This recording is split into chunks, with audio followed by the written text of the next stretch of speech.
Lords, I rise briefly with pleasure to offer support to the Noble Lady Baroness Kramer, who's the House's acknowledged expert and champion in the whole area of whistleblowing. And I think, reacting to some of the other comments made, the Noble Lady said she would prefer to see an overarching system rather than that we're operating within the frame of this bill now.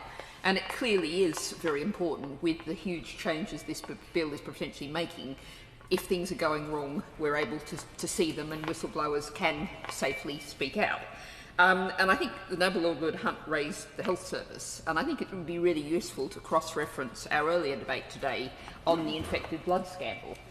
And the Noble Lady Baroness Britton went through a very long list, and I think ran on a theme the Noble Lady Baroness Britton has long been running on, about we just have this cascade of continuing scandals and crises with all sorts of harrowing outcomes.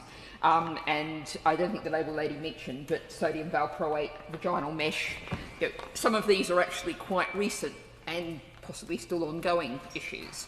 And there's a systemic problem about the structure of government and the way structure of government's working, and we're potentially giving the government much more power here.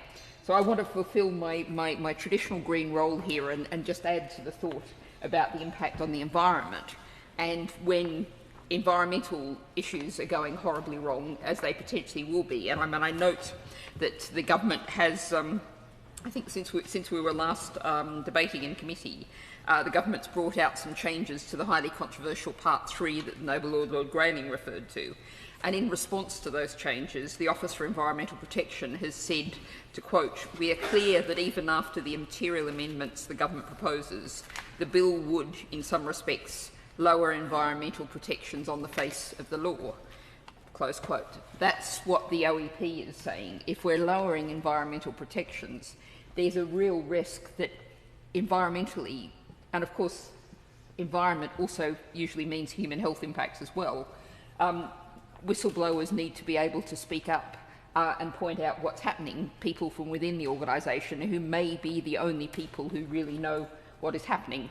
And finally, I'll thank the Noble Lady Baroness Kramer for mentioning HS2, so I don't have to.